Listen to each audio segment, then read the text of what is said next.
Кыргызстан тарыхы предмети 8-класс. Саламатсыңарбы урматтуу окуучулар?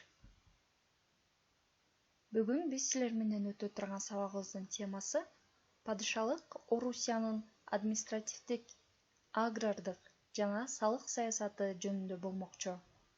Сабагыбыздын максаты аймактык административдик бөлүштүрүү жана колониялык бийлик, жергиликтүү башкаруу, падыша өкмөтүнүн отурчул жер саясаты, дыйкандардын көчүп келиши жана алык салыктар тууралуу жалпы маалымат аласыңар. Жаңы каратылган жерлерге Россиянын саясий башкаруу системасы киргизилген. Падыша өкмөтүнүн башкаруу системасы Түндүк Кыргызстандын каратылышы менен, тактап айтканда, 19-кылымдын 60-жылдарында эле киргизиле баштаган. Россия дөөлөтүн алгачкы тааныган кыргыз уруулары Батыш Сибирь генерал-губернаторлугуна караштуу Семей областынын Ала Тоо округуна киришкен. 1865-жылдын февралында Арал деңизинен Ысык көлгө чейинки зор аймакты камтыган Түркстан областы түзүлгөн. Ага Ысык көл, Чүй, Талас, Кетмен-төбө өрөөндөрү кийинчерээк Борбордук Теңир тоо карап калган. Түркстан областынын алгачкы аскер губернаторлугуна генерал Черняев дайындалып, ал аскердик жана граждандык бийлик жүргүзгөн.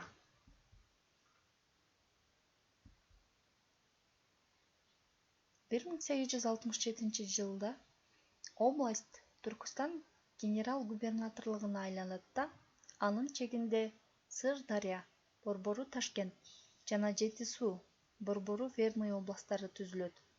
Жети Суу областынын аскер губернатору болуп Колпаковский дайындалган.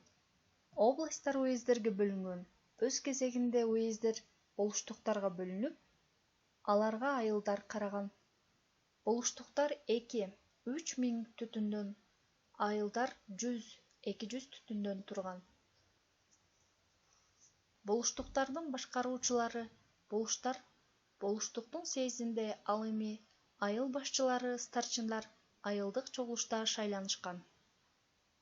Кокон хандыгы жоюлган соң, анын аймагында Түркстан генерал-губернаторлугуна караштуу Фергана областы түзүлүп, анын башына генерал Скобелев дайындалгандыгын билебиз.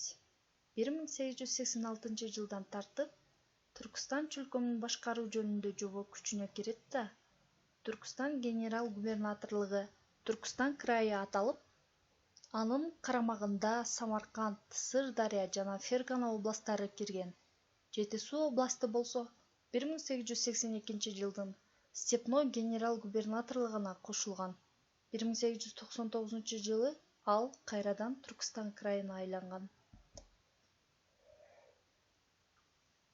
1867-жылы Фергана областы түзүлгөн.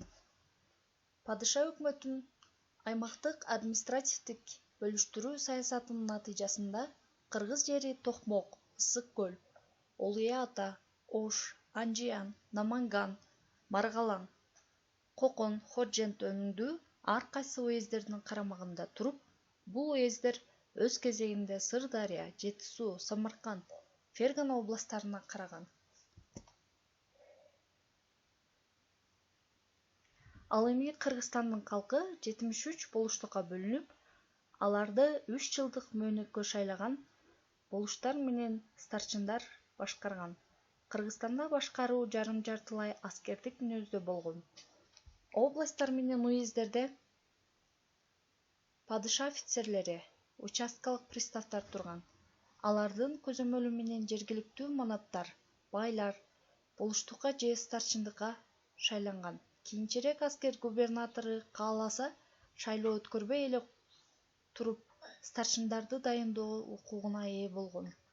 Болуштар падышалык чиновниктердин буйруктарынын аткарылышына, алык салыктардын өз убагында жыйналышына көзөмөлдүк кылган. Старшиндар болсо болуштарга баш ийип, алардын көрсөтмөлөрүн аткарган. Жергиликтүү бийлик жүргүзүүдө булардан тышкары айыл аксакалдары, бийлер жана казылар катышкан. Башкарууда шайлоо тартибинин киргизилиши менен бай манаптык бийликтин укумдан тукумга мурас катары өтүшү токтотулган. Падыша өкмөтүнүн колонизатордук саясаты Кыргызстандагы жер маселесин чечүүдөгү аракетинен өзгөчө байкалган. Россиянын Борбордук Азияга, анын ичинде Кыргызстанга көз артышынын негизги себептеринин бири Россиянын борбордук бөлүктөрүнө батпай калган тыйкандарды бул жакка көчүрүү болгон. Кыргызстан Россияга каратылгандан баштап эле бул жакка келген дыйкандар көчүп келе баштаган. Жаңы келген дыйкандарды жайгаштыруу боюнча атайын башкармалыктар түзүлүп, изилдөө иштери жүргүзүлгөн. Падыша бийлиги ооп келген орус, украиндерге дыйканчылыкка өтө ыңгайлуу, өзөн суусу мол өрөөндөрдү, ойдуңдарды, негизги жолго жакын жерлерди жергиликтүү калктан тартып бере баштаган.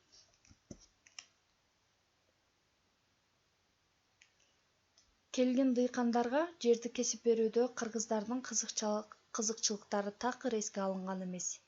Алсак 1881-1883 жылдары Жети Суу областында уюшулган 36 орус Украин кыштактарындагы 2,5 миң түтүн негизинен Сары Өзөн чүйдө, Ысык көлдүн айланасына жакын жайгашкан. Падыша өкмөтү бул аймакта өз бийлигин келечекте бекем колдой турган дыйкандардын бай катмарларын көбөйтүүгө аракеттенген. Ушул максатта адегенде ар бир тыйканга 30 десятинадан 1 десятинага чейин жер бөлүп берип, аларды 15 жылдык мөөнөткө салыктан жана аскер кызматынан куткарган. Мындан тышкары аларга акчалай жардам берилген. 1890-жылдары орус тыйкандарынын көчүп келүүсү өзгөчө күчөп кеткен. Буга 1892-98 жылдары Борбордук Россиядагы ачарчылык да түрткү болгон. Орус тыйкандары менен катар эле Кытай феодалдарынын эзүүсүнөн качкан тунгандар менен уйгурлар 1887-84 жылдары Кыргызстанга келишкен. Аларды да Фергананын Ысык көлдүн чүй өрөөнүнөн дыйканчылыкка ыңгайлуу жерлерине отурукташтырууга туура келген. 1882 жылы Кытай менен Россиянын ортосундагы жаңы чек ара Капкак текес өрөөнү аркылуу такталгандан кийин сарт калмактар эски журтунда 2 жыл жашашкан. 1884-жылы жогорку Ильич өлкөмүндө жашаган сарт калмактардын алар өздөрүн өлөттөр дешкен 200 түтүндөн турган айылы кытайлыктарга баш ийүүдөн баш тартышып, Ысык көлдүн башына көчүп келишип, Бөрү баш, Челпек, Ташкыя кыштактарын негиздешкен.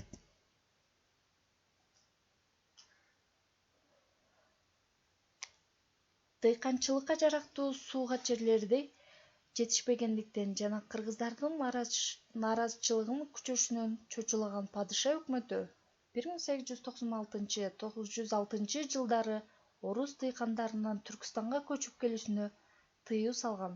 Ошого карабастан 19-кылымдын башында Борбордук губерниядан тыйкандардын өз бетинче көчүп келүүсү күчөгөн. Алар көбүнчө Жети Сууга жана түндүк Кыргызстанга ооп келе баштаган. Алсак 1902 жылы эле бул областка 2,7 миң үй бүлө көчүп келген. Кыргыздар орус мамлекетине каратылгандан кийин адегенде Кокон хандыгына төлөгөн салыктар сыяктуу салыктарды төлөп турган. Кийинчерээк салык алуу жергиликтүү шарттарга жараша кайрадан иштелип чыккан. Бул боюнча көчмөн мал чарбачылыгы менен кесип кылган кыргыздар түтүн башына 2 сом 75 тыйындан салык төлөөгө милдеттендирилген. Жер мамлекеттики деп эсептелгендиктен жайылган койдун туягынан 3 тыйын, жылкыдан 30, төөдөн 50 тыйын салык алынган. 1882 жылдын салыктын көлөмүн өсүп туруп, дүйнөлүк биринчи согуштун учурунда 15 сомго чейин көбөйгөн.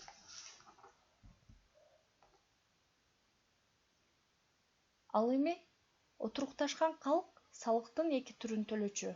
Эгин аянттарынан алынган бул харажаттуу салык, ал эми бак, тарак, мөмө жемиш тигилген жашылчалар өстүрүлгөн жерлерге танаптык салыкты төлөп турушчу. Анда эмесе балдар, жаңы тема түшүнүктүү болгон болсо, үйгө тапшырма китебиңерден 23 параграфты окуп, колониялык бийлик Кыргызстанды кандайча башкарган? Дыйкандар эмне үчүн Кыргызстанга көчүп келишкен? Аларга кандай жер үлүштөрү берилген деген суроолорго жооп табасыңар. Анда эмесе кийинки сабактан көрүшкөнчө саламатта калгыла.